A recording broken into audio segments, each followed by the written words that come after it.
एक alternate universe में जमासु, जो अब गोकू ब्लैक के रूप में मौजूद है, एक चीज को लेकर बहुत ज्यादा क्यूरियस हो जाता है, गोकू का अल्ट्रा इंस्टिंक्ट। वो समझ जाता है कि ये कोई सामान्य शक्ति नहीं है, बल्कि एक डिवाइन लेवल की टेक्निक है, और अगर ये उसके पास आ जाए तो वह अपने जीरो मॉर्टल्स प्लान को पूरी तरह से सफल बना सकता है। इसीलिए गोकू ब्लैक एक खतरनाक योजना बनाता है। वह अपनी असली बुराई को छुपाकर खुद को रिफॉर्म्ड यानी बदला हुआ दिखाता है, जैसे वह सच में अच्छा बन गया हो। धीरे धीरे वह गोकू के करीब आता है, उसका सम्मान करता है और उसका भरोसा जीत लेता है। साथ ही वह विस के आसपास भी रहने लगता है, जैसे वह सच में ट्रेनिंग लेना चाहता हो। गोकू, जो स्वभाव से बहुत इनोसेंट है, उसकी बातों में आ जाता है, लेकिन वेजेटा को उस पर शुरू से शक होता है और वह गोकू को कई बार चेतावनी देता है। एक दिन गोकू कहता है, अगर तुम सच में बेहतर बनना चाहते हो तो मैं तुम्हें अल्ट्रा इंस्टिंक्ट की बेसिक टेक्निक सिखा सकता हूं। यही वह मौका था जिसका गोकू ब्लैक इंतजार कर रहा था। ट्रेनिंग के दौरान गोकू ब्लैक सिर्फ सीख नहीं रहा होता, बल्कि हर चीज को ऑब्जर्व, अडेप्ट और सीक्रेटली इवॉल्व कर रहा होता है। और फिर एक दिन वह अल्ट्रा इंस्टिंक्ट को अपने सुपर सैयन रोजे के साथ कंबाइन कर देता है और एक फॉरबिडन फॉर्म हासिल करता है, डार्क अल्ट्रा इंस्टिंक्ट।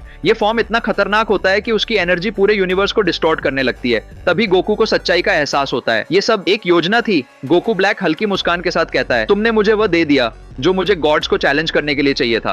अब उसकी शक्ति इतनी बढ़ चुकी होती है कि वह सिर्फ मॉर्टल्स ही नहीं, बल्कि गॉड्स के लिए भी एक खतरा बन जाता है। इसी बीच गोकू और वेजेटा अपने स्ट्रॉन्गेस्ट फॉर्म्स अल्ट्रा इंस्टिंक्ट और अल्ट्रा ईगो में ट्रांसफॉर्म हो जाते हैं गोकू ब्लैक को रोकने के लिए। इस मैसिव डिस्टर्बेंस को ग्रैंड प्रीस्ट भी महसूस कर लेता है, और अब शुरू होती है एक ऐसी बैटल जहां डिविनिटी और करप्शन आमने सामने टकराने वाले हैं।